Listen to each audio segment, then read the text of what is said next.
Salut à tous et bienvenue dans la review du P90 King's Arm. Donc aujourd'hui je vais essayer de faire court parce que la réplique, il y a vraiment beaucoup de choses à dire dessus. Donc je vais essayer d'aller vite. Alors on se retrouve sur une boîte vraiment belle.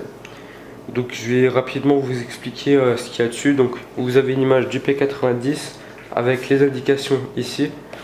Vous avez la fiche technique directement sur la boîte, ainsi qu'un petit texte en anglais que je n'ai pas lu. Vous avez ici le Made in Hong Kong ainsi que l'URL du site avec le numéro commercial. Donc on est sur un calibre de 6 mm avec un chargeur capable d'accueillir 300 billes, donc c'est un high cap qui fonctionne avec une batterie, c'est donc un AEG avec une batterie de 8,4. On m'a renseigné, on m'a dit qu'une lipo est également adaptée pour cette réplique. Donc c'est environ une 7,4 volts. Pour une lipo je parle. On est sur un poids de 2,10 kg pour une longueur de 50 cm. Donc pour sa taille elle fait quand même son poids. On a pour le canon interne une longueur de 25 cm et une vélocité de 450 à 490 fps pour de la 0,12. Je conseille plutôt de la 0,25 pour cette réplique parce que les autres billes sont soit trop lourdes ou soit trop légère. On est sur un matériel ABS ainsi que du zinc avec de l'aluminium, donc c'est un alliage assez robuste. On va voir tout de suite. Petite précision, cette réplique est vendue seule avec un chargeur. Il n'y a donc pas de batterie ni de chargeur de batterie. Vous devrez donc les acheter à part. Cette réplique coûte environ 289 €. Donc moi personnellement je l'ai acheté à Tucson, je mettrai le lien de la réplique dans la description et voilà. Donc en ouvrant la boîte,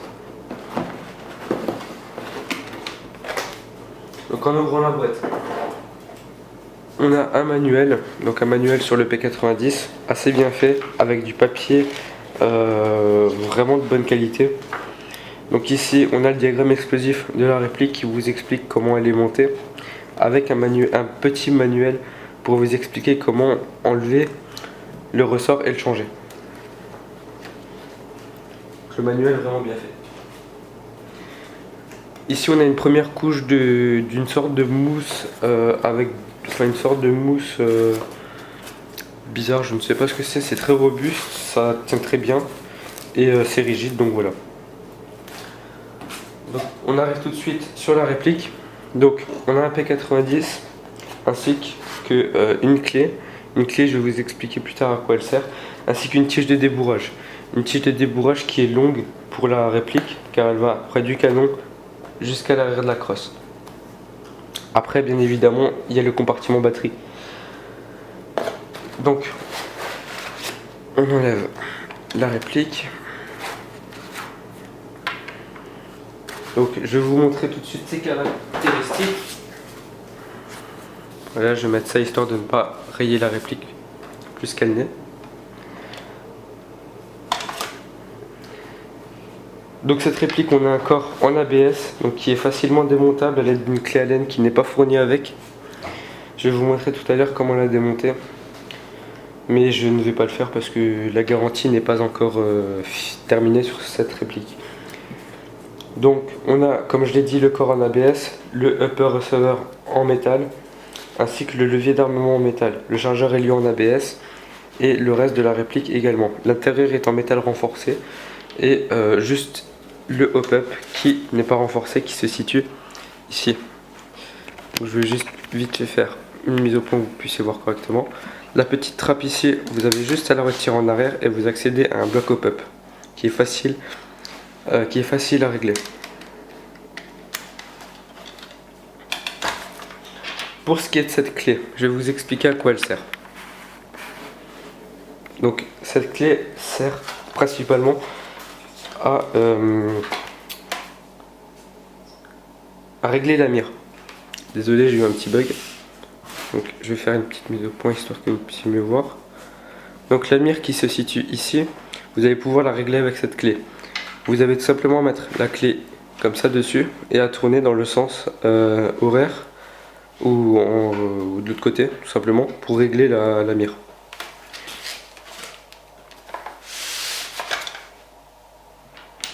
Vous pouvez enlever le cache-flamme à l'aide d'une clé Allen assez petite.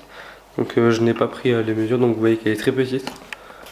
Donc, je vais vite fait vous montrer comment on fait.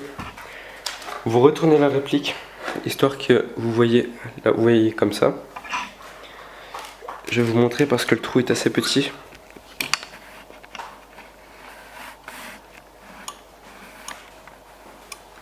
J'arrive pas à faire de mise au point correcte. Bref, en dessous vous avez un petit trou, vous allez tout simplement mettre la clé Allen et tourner.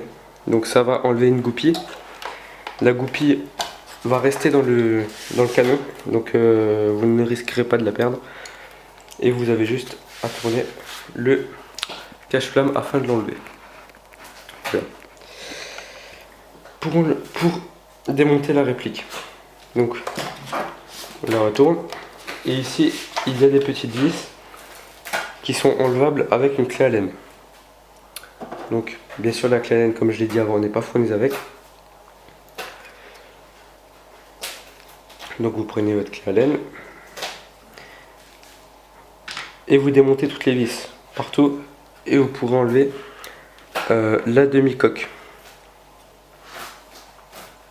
Pour le compartiment batterie, donc on se retrouve avec un talon avec une finition en caoutchouc, donc assez confortable sur l'épaule. Elle a tendance à s'enlever avec le temps.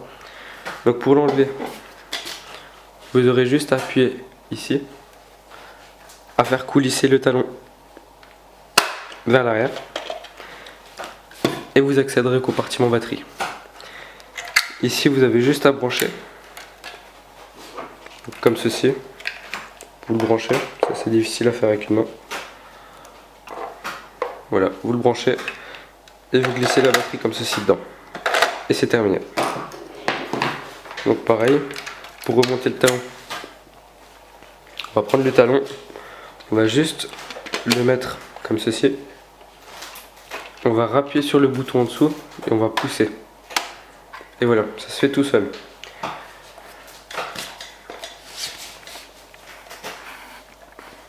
Pour le chargeur, donc vous allez appuyer sur les deux languettes à l'arrière, lever le chargeur et tirer en arrière. À partir d'ici, vous allez trouver un petit clic, donc un petit bouton, donc qui va vous permettre, quand vous appuyez dessus, de bouger le upper et de le démonter. Moi je ne vais pas le faire. Voilà. Donc pour le chargeur, on se retrouve avec un chargeur high cap qui fonctionne comme un mid cap. Donc je vais vous montrer un peu son fonctionnement. Petit défaut sur ces chargeurs, il faut monter le ressort et ouvrir le clapet. Jusqu'ici tout va bien. Vous pouvez voir que le clapet est assez petit. Donc pour le remplir avec un sachet comme ça va être assez difficile. Ce qu'il vous faudra, c'est obligatoirement une bouteille ou un biberon. Je conseille plus une bouteille parce qu'un biberon c'est assez chaud à remplir. Donc vous prenez votre biberon et vous le remplissez comme ceci, voilà. Vous retenez le ressort, vous fermez le clapet et vous lâchez le ressort ou vous l'avancez vous-même, voilà. Ensuite vous aurez juste à tourner la molette afin de mettre les billes ici. Et ben voilà, vous n'aurez plus à molleter et le ressort va prendre le reste comme un mid-cap. Pareil pour remonter le chargeur, vous allez le mettre comme ceci, rappuyez sur l'arrière, appuyez et voilà. Donc je vous dis à tout de suite pour le test de tir et ben voilà, à tout de suite.